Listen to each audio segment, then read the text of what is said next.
Boa noite, sejam todos muito bem-vindos. Eu sou a professora Ruth Araújo Viana, juíza de Direito. Aqui estamos para mais uma live juntos, né? Eu sei que eu estive sumida nos últimos tempos em relação às lives, mas questão de trabalho mesmo, difícil, né? Conciliar tudo isso, escrever. E hoje nós temos um convidado ilustre, Dr. Igor Rodrigues, que vai aqui participar dessa live, que eu agradeço imensamente por ter aceitado o convite, para falar um pouquinho sobre os desafios do advogado na audiência criminal. Sejam todos muito bem-vindos. Para vocês que são advogados ou que serão futuros advogados, já manda aqui no aviãozinho, aperta lá para toda pessoa que precisa assistir essa live, porque é uma live realmente dedicada a enfrentar a problemática do advogado dentro da audiência criminal. Uma questão prática que tenho certeza que somente aqueles que vivem na pele vão conseguir elucidar todas as dificuldades que eles enfrentam. Então hoje, muito bem representados, os advogados estarão aqui pelo Dr. Igor Rodrigues, que é membro da Abracrim, que também vai falar aqui como representante do Conselheiro Estadual do AB Ceará. Então, seja muito bem-vindo, né? Tô aguardando o doutor Igor entrar. Camila que já entrou, boa noite, dando boa noite para os colegas. Doutor Antônio também se faz presente. Sejam todos muito bem-vindos, sejam todas muito bem-vindas também. Igor já tá por aqui, deixa eu ver se eu consigo já mandar o contato para ele.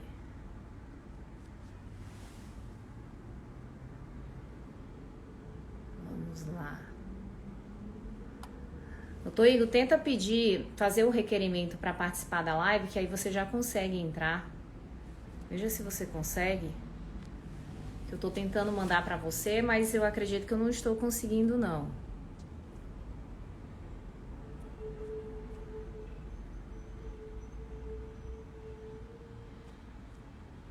Veja aí, vamos ver se tá qual...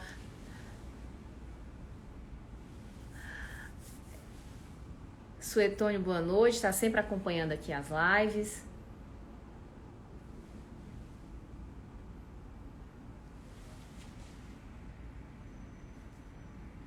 Acho que tá com um problema que eu não consigo, pronto.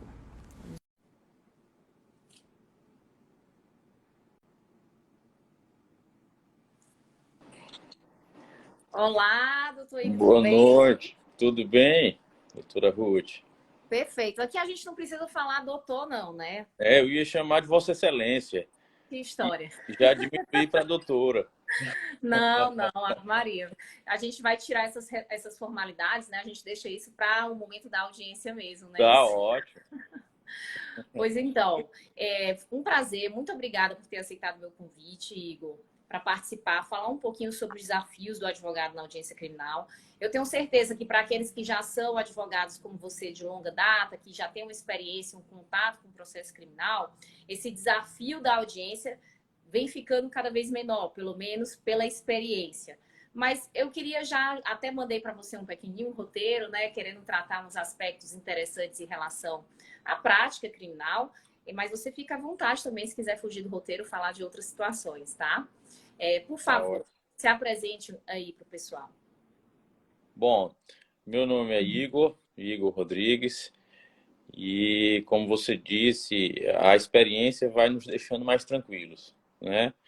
Eu tenho 10 anos de advocacia, não é muito tempo, mas se comparado à minha idade, né, 33 anos, então eu comecei a advogar ainda bem jovem, né? E sou conselheiro seccional, ou seja, conselheiro estadual da OAB Ceará, membro da Associação Brasileira de Advogados Criminalistas e, obviamente, exerço a advocacia com muito afinco, com muito orgulho, né? O que é importante para o exercício da nossa profissão. É preciso gostar, né? É preciso, mais do que ter a carteirinha, estar vocacionado para o exercício dessa profissão, não diferente também com outras profissões, é claro. Mas estou aqui para falar da advocacia. Perfeito. Então, Igor, A primeira pergunta, em que eu tenho certeza aí que você vai lembrar um pouquinho da sua experiência assim que você saiu da faculdade, assim que você pegou a vermelhinha, né? Eu já fui advogada, eu sei como é desafiador ir, por exemplo, para a primeira audiência. Então, assim, diz pra gente qual é o primeiro desafio do advogado criminalista, ou pelo menos aquele advogado que quer se especializar nessa área, né? Na audiência criminal, qual é o desafio que você acha que é maior? Olha, veja bem, a resposta pode surpreender. O maior desafio do advogado na audiência criminal, como também em qualquer outra audiência, também se aplica, é ele mesmo. Então, o advogado ele tem o desafio de se desafiar naquele momento. Mas qual é o principal desafio, qual é a necessidade de maior controle que o advogado precisa ter? É o controle emocional. Ele precisa ter o controle emocional. Não é apenas para a audiência que seja criminal, né? Mas para todas as audiências. Hoje, falando da audiência criminal, é sempre uma audiência que traz um maior frio na barriga. É sempre uma audiência que traz certo nervosismo, especialmente em razão da necessidade de, naquele momento, primeiro que envolve, na maioria, obviamente, na maioria das vezes, a liberdade. Então, a possibilidade de cerceamento da liberdade, que é tudo de mais valioso que temos. Então, a possibilidade do cerceamento dessa liberdade já é algo que basta olhar para o réu. Então, você olhando para o réu, ele na iminência de entrar na audiência, ele pode ser um quanto mais infrator da lei, mas ele estará certamente abatido, ansioso e preocupado. E o advogado que assume a responsabilidade de defendê-lo. Então veja bem que o réu ele deposita todas as esperanças naquele advogado. Então, com essa responsabilidade, não é fácil o advogado manter o controle emocional. Eu vou até contar uma experiência. Eu aprendi a me esforçar a ter o controle emocional, porque ninguém tem o controle emocional completo, né? A gente precisa ter isso em mente. Faz parte reconhecer essa dificuldade. Então, quando eu ainda não tinha nem tirado a carteirinha da OAB. Eu estava na iminência de receber a carteirinha, já tinha passado o exame de ordem, era mais ou menos o 7º, 8º semestre da faculdade, e resolvi, como todo estudante de direito, né? O estudante de direito é muito atrevido. Então eu resolvi, né, processar, num caso de família, uma famosa loja de departamentos por causa de um atraso na entrega do produto, né? Na verdade, o produto não tinha sido entregue ainda naquele momento. E a parte altura era meu pai. Então, eu fui advogar, acompanhá-lo na audiência, né? Eu fiz a petição e, como juizado especial, não precisava ser advogado, coloquei ele como autor e ele mesmo foi à audiência e eu acompanhei como futuro advogado, né? Então, ali, resguardando os direitos do meu pai. E ele, como sempre, me observou muito na audiência. E aí, no meio da audiência, por causa de uma tentativa de acordo, eu quis ficar nervoso, eu quis ir para o embate com o advogado da loja, né? E ao sair da audiência, meu pai me falou uma coisa que eu nunca esqueci. Ele disse, para você ser um bom advogado, você precisa ser frio. Então, hoje, eu tento ser uma pedra. Então, se entro na audiência, tenho que entrar com tranquilidade. Mas o que é que vai me fazer ser tranquilo na audiência? O domínio do tema e, especialmente, o domínio dos autos. Eu preciso saber o que é que tem naquele processo. Eu não vou conseguir ir para uma audiência tranquilo se eu não souber qual é o conteúdo dos autos, quais são as provas a serem exploradas, se eu não conhecer a versão do meu cliente. E olhe bem que, às vezes, a versão do cliente ele consegue enganar até o próprio advogado e a gente encontra outra versão no processo e depois encontra outra versão na audiência. Então, é por isso também que a audiência criminal pode nos trazer muitas surpresas. Mas eu digo que o controle emocional é um dos pilares de uma boa audiência criminal, e como eu disse, não só criminal, mas uma boa audiência criminal, o advogado precisa ter, primeiro, controle emocional, segundo, domínio da matéria, e terceiro, domínio dos autos, para evitar surpresas, para que ele possa, estrategicamente, tomar suas medidas, né? Obviamente, tem coisa que a gente se depara somente na instrução, somente na audiência, especialmente porque eu não sei qual vai ser a pergunta que o juiz vai fazer. Não sei qual é a pergunta que o promotor vai fazer. Qual é a pergunta que o Ministério Público vai apresentar. Ele pode tentar abordar determinada situação e eu preciso estar por dentro. Até para verificar qual é a minha tese de defesa nesse caso. E explorar também a testemunha. Né? Então, eu acho que a principal dificuldade é justamente o controle emocional, né?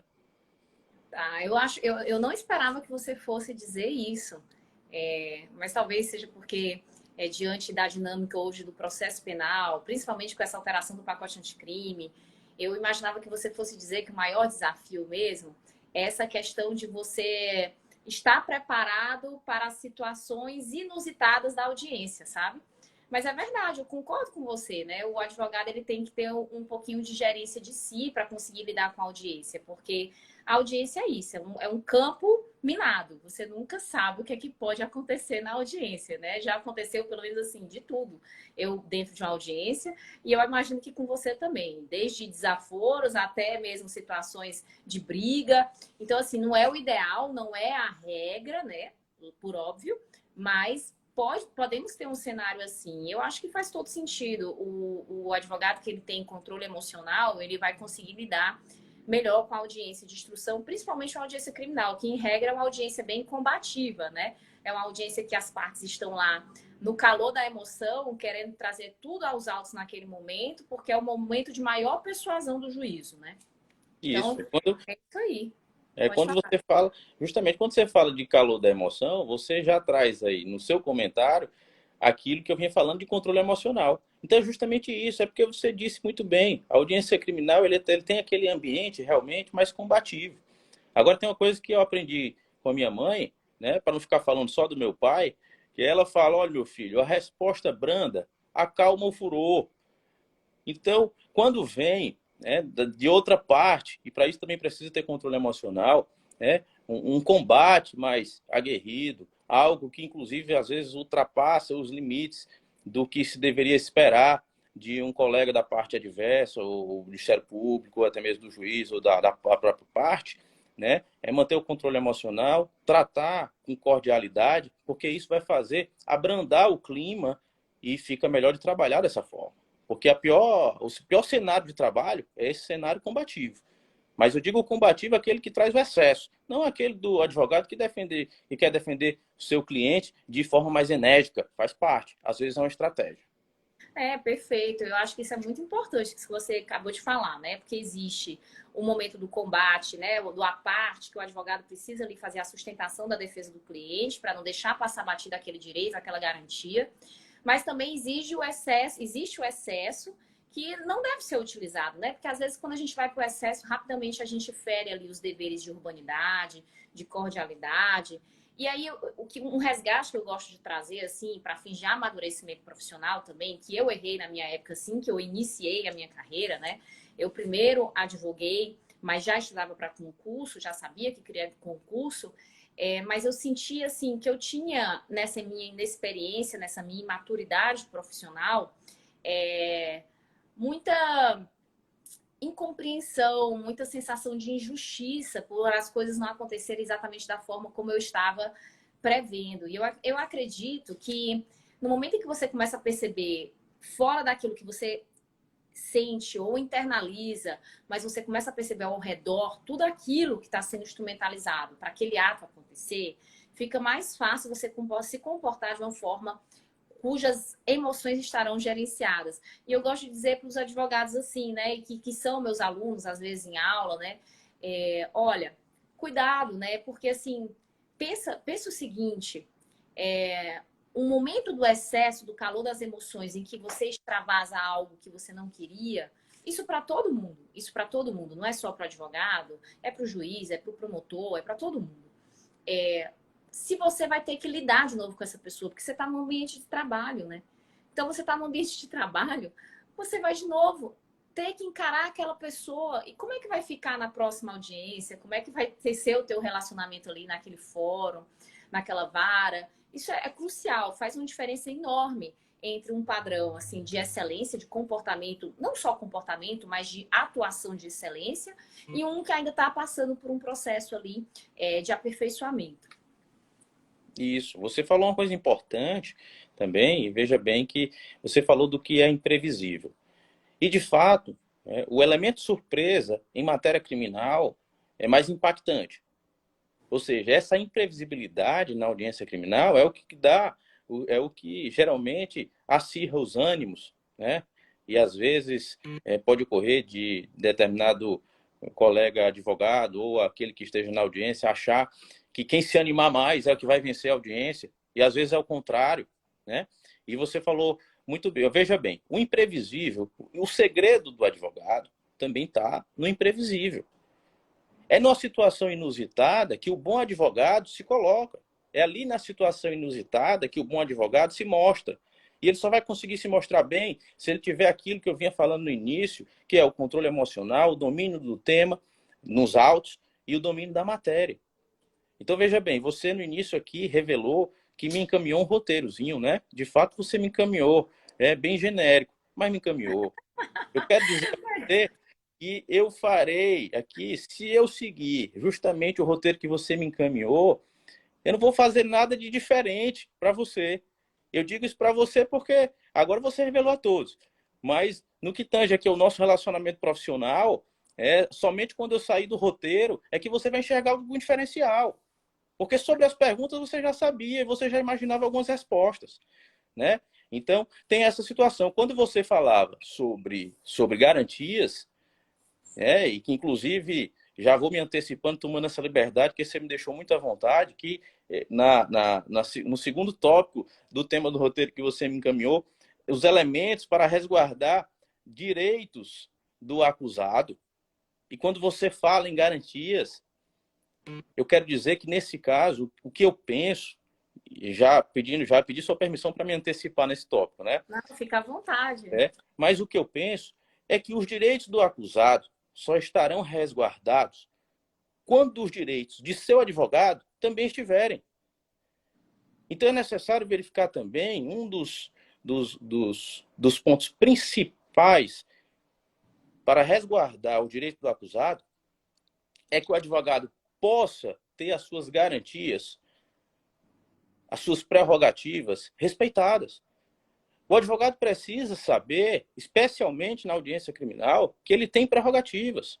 Naquela sala de audiência é necessário fazer valer o que a lei diz, que não existe hierarquia nem subordinação entre advogado, juiz e membro do Ministério Público. Isso não quer dizer que vai se deixar de lado a cordialidade, a urbanidade, você vinha falando agora há pouco, que é necessário ter essa cordialidade, essa urbanidade. É óbvio. E não é um favor, é uma obrigação, é um dever das partes, especialmente aqueles que conhecem o direito e conduzem a audiência, porque, obviamente, o juiz preside a audiência, mas ela é conduzida pelas partes que estão ali. O Ministério Público auxilia na condução, o advogado auxilia também na condução. Então, é necessário que o advogado perceba os direitos que tem para poder resguardar os direitos do acusado.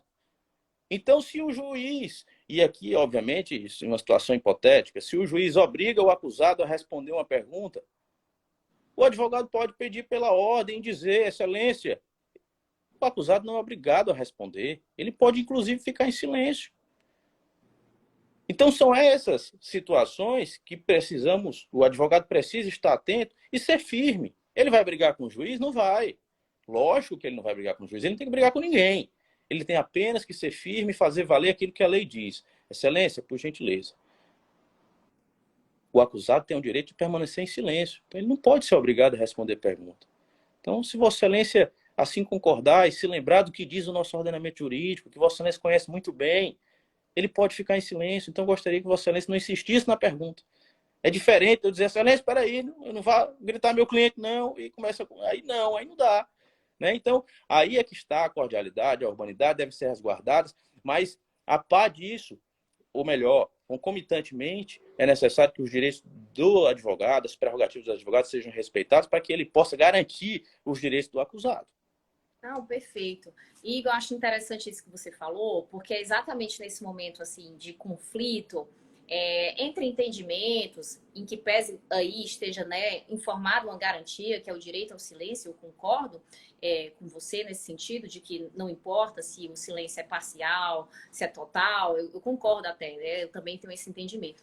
Mas é interessante que nessa puxada que você deu aí, quando o advogado não se prepara para essa situação do julgador ter um pensamento diferente, é nesse momento que pode fazer com que ele ali não consiga segurar o calor das emoções. E aí gera, né, todo um rebuliço em relação à audiência de instrução criminal, porque da mesma forma que você falou, olha, eu acho que o desafio maior é gerenciar as emoções. E eu achei engraçado quando você disse isso, porque eu tive empatia pelo que você falou. Porque hoje, como juíza criminal, eu sou juíza de vara única, né? Mas eu já fui promotora de justiça também, mas hoje eu sou juíza de vara única e desde que eu entrei na minha atuação, sou juíza de vara única, então já fiz vários procedimentos de audiência de instrução criminal. Mas um dos pontos em que eu, toda vida, antes de entrar numa audiência de criminal, tenho que fazer estou bem para entrar nessa audiência? Eu tenho que parar para refletir se eu estou bem. Porque tem audiência, às vezes, né? Isso é interessante de ser dito, que você tem 12 réus, 20 advogados, porque se são 12 réus, às vezes tem um réu com mais de um advogado. Então, às vezes, né, é uma situação que você se pega em uma gerência de emoções que não só te pertence a todo mundo que está instalado dentro daquela sala de audiência. Então, eu penso sim que o advogado que trabalha dentro do processo criminal, ele tem que estar realmente bem capacitado no controle das emoções, para que ele consiga lidar com essas interferências, com circunstâncias atípicas, com divergência jurisprudencial, para que ele saiba fazer uma parte sem perder ali como é que eu posso dizer? Elegância. A elegância, né? Até porque é muito interessante isso também. O dever de urbanidade, pessoal, se vocês forem procurar aí, é um dever que está expresso para todos aqueles que atuam dentro do processo. Então, desde advogado, promotor de justiça, juiz, se você for procurar na lei orgânica da magistratura, na lei orgânica do Ministério Público, no Código de Ética também, no Estatuto da OAB, você vai verificar que esse dever de urbanidade faz parte, até porque a gente está trabalhando aqui com direito, né? Que vem para fins de pacificação social. Então, não se espera que dentro de uma audiência você tenha um evento que fuja do esperado, né? Que fuja dessa limitação de cordialidade. Mas é lógico que nem todo mundo é de ferro, né? Tem momentos e momentos, a gente sabe que a gente está sujeito a essas situações. E hoje a mídia veio tentando controlar um pouquinho mais, porque principalmente com essas audiências por videoconferência, tudo fica gravado, né? Tá tudo lá exposto. Então a gente tem que aprender a gerenciar isso muito bem. Gostei demais. Parabéns aí pela resposta da segunda pergunta. Só para quem não sabia, a segunda pergunta, assim, só para deixar claro, quais são os elementos que os advogados julgam essenciais para resguardar os direitos do acusado na audiência criminal. E Igor mencionou que, principalmente, em primeiro lugar, né, o advogado tem que saber quais são as suas prerrogativas, quais são os seus direitos, para poder fazer valer esses direitos do cliente. É isso? Foi importante você dizer, a gente verificar aqui a visão de uma juíza ao ingressar na audiência, como você disse, você se verifica para ver se você está preparada para aquela situação. Eu deixaria uma dica que eu acho interessante. Chega um momento que, óbvio, no momento da audiência, especialmente a criminal, há momentos de embates. Claro, obviamente, esses embates devem ser saudáveis, na busca pela verdade real, na busca por se fazer valer o que diz a lei, claro. Mas chega um momento que é aquela situação, chega um momento que o momento chega. O que é o que eu quero dizer com isso? Não vale a pena estender a discussão, sob pena de prejudicar toda a audiência e o relacionamento entre as partes ou entre aqueles que estão conduzindo, advogado, promotor e juiz, em razão de um pequeno detalhe. Faça constar em ata. Excelência, então, a Excelência entende diversamente de mim Eu entendo que Vossa Excelência deveria seguir de determinada forma, porque a lei diz assim, mas Vossa Excelência não está entendendo. Então, por gentileza, Excelência, conste a minha insatisfação em ata de audiência, e aí a gente vai para frente, deixa para alegar isso, continuar alegando isso em momento oportuno, em momento recursal, seja o que for. Então, é uma importante dica, né, para evitar que os ânimos aflorem ainda mais e, de repente, comprometa o andamento da audiência, até porque, nesse momento, poderá o advogado estar desestabilizado para conduzir o restante da audiência. Isso prejudica o cliente. Perfeito, né? Às vezes você é tão tomado pelas emoções que não consegue resgatar aquilo tudo que você preparou para ir para a audiência. Em regra, os advogados já fazem uma pré-fixação de pontos daquilo que eles vão questionar dentro da audiência de instrução ou daquilo que pode vir a ser alegado pelo Ministério Público, para não esquecer de fazer alegações finais orais, né, ao final da audiência de instrução. Então, tudo isso é muito importante. Por fim, Igor, quais são os cuidados que devem ser tomados pelos advogados durante a audiência de instrução? Você já falou um pouquinho, mas Isso. arrocha aí, diz Mas, mais. pronto, então eu vou arrochar, como você disse.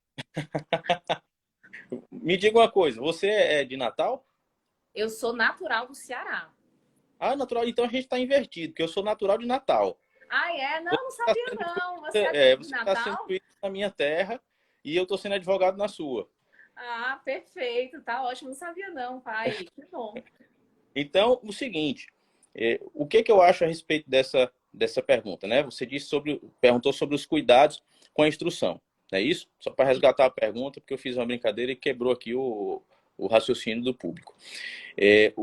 O que eu acho? O Ministério Público, a acusação, eventualmente uma ação penal privada, a parte, a autora, a acusação de toda forma, ela está ali para acusar.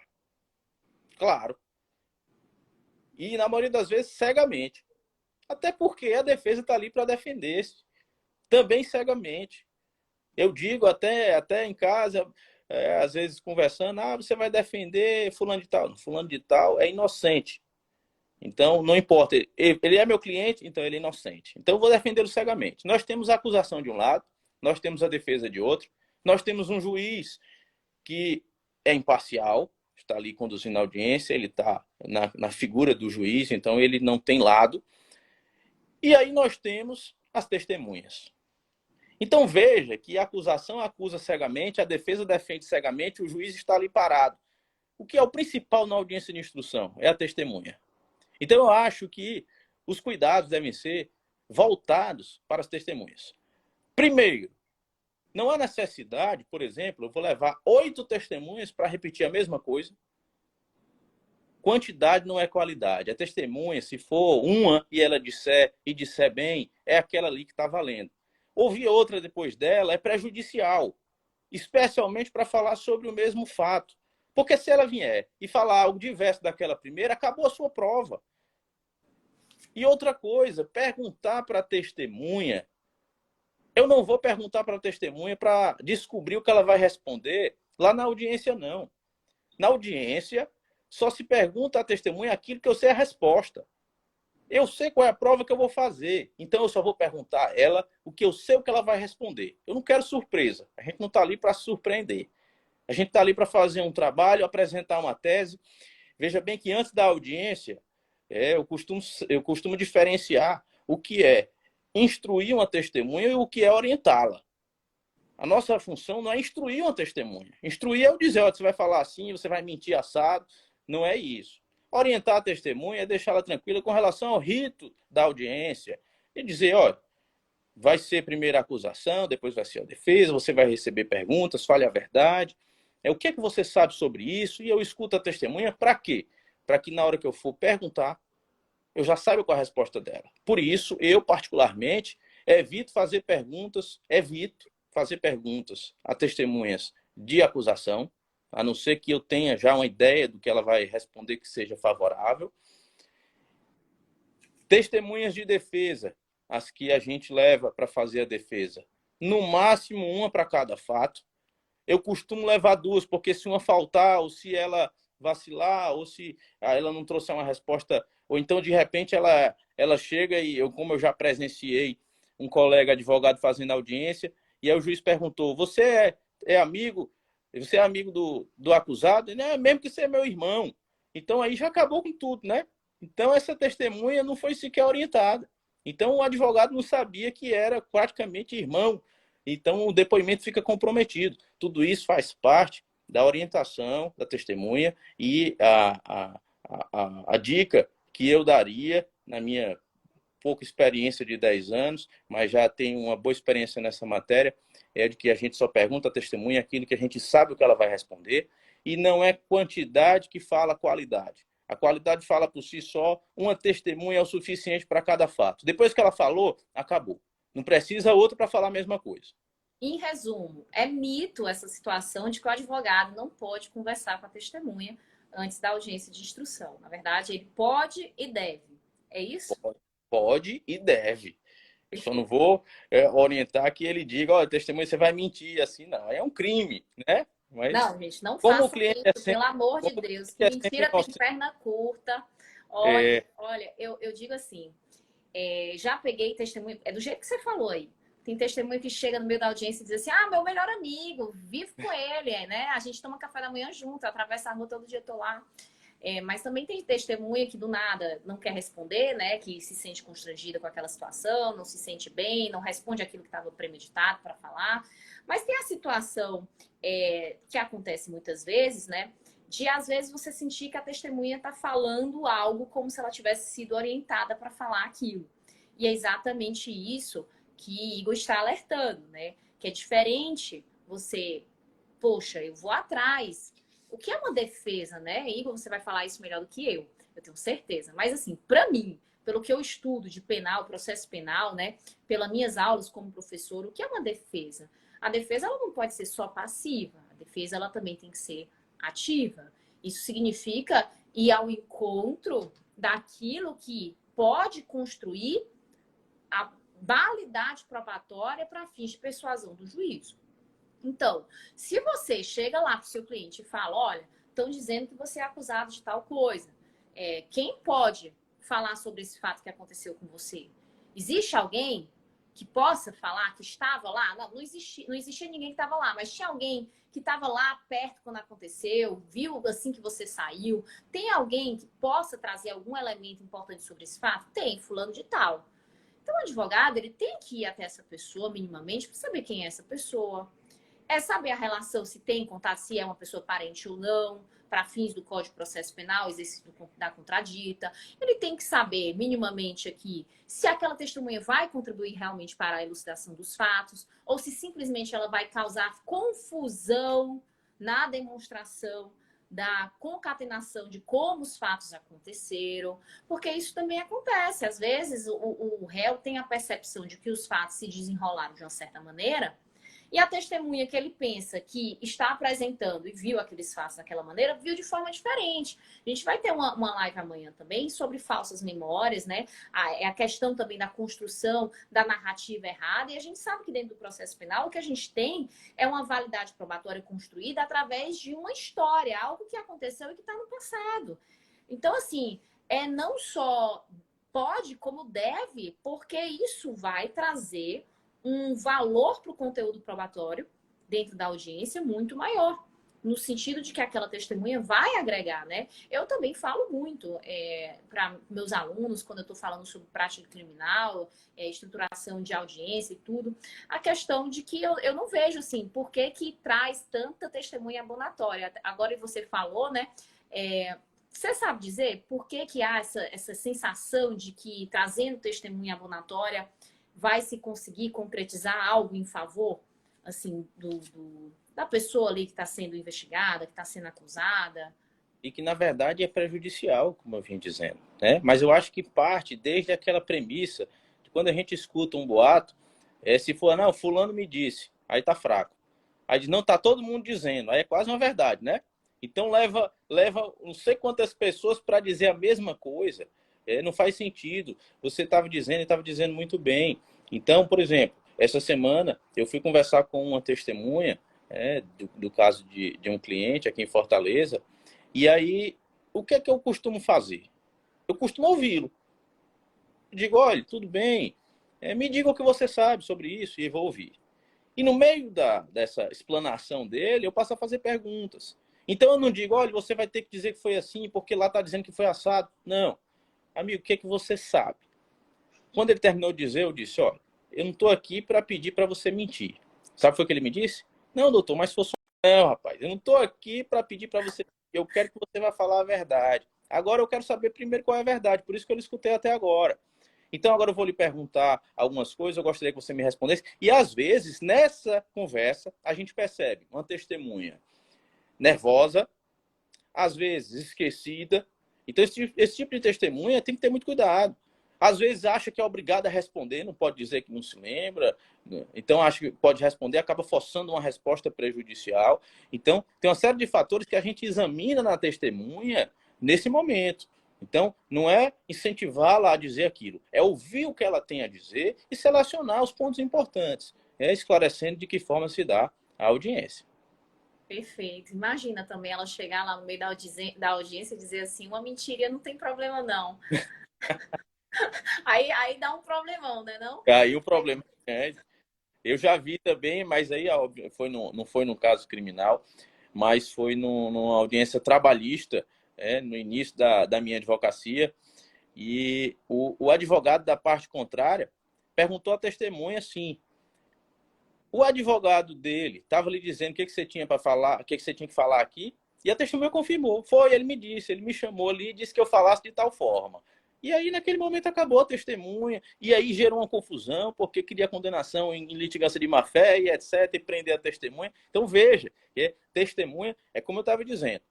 A acusação está para acusar, a defesa para se defender, o juiz está ali parado para ouvir. Então, o cenário ideal ali, o protagonista da audiência é a testemunha. Perfeito. Muito obrigada, Igor. É uma live rapidinho. Eu disse para você que a gente ia ficar aqui juntos uns 40 minutos. Tem algo mais que você acredita que seja importante falar sobre os desafios da advocacia criminal na audiência de instrução? Não, acho que a gente abordou bem o tema, né? Não falamos apenas daquilo que estava no roteiro. Eu acredito que uma situação também muito importante para que o advogado esteja preparado é que ele deve levar anotações a respeito de alegações finais, porque pode ser necessário que ele faça as alegações finais dele oralmente. Então, é importante ele, eventualmente, levar por escrito já um esboço, porque ele vai precisar complementar esse esboço durante a audiência para abordar situações que, porventura, tenham ocorrido ali na audiência, um depoimento, um trecho importante. Ele já vai anotando. E quando ele for chamado para fazer suas alegações finais orais, ele já tem ali anotado um esboço, vai ficar mais fácil para ele conduzir. No mais, eu quero agradecer a honrosa oportunidade de estar aqui conversando com você, um bate-papo muito interessante, descontraído, né? Mas traz também uma carga de experiência e teoria que são necessárias ao bom desenvolvimento e à boa desenvoltura da advocacia criminal, nesse caso, especialmente na audiência de instrução. Obrigada, Igor. Pessoal, amanhã teremos uma live com a doutora Augusta Diniz, que é juíza no Distrito Federal, sobre falsas memórias, para quem ficou aí na questão de querer aprender um pouco mais sobre essa temática, principalmente porque ela influi no caráter probatório das testemunhas, tá bom? Muito obrigada, Igor, novamente. Estou à disposição, né?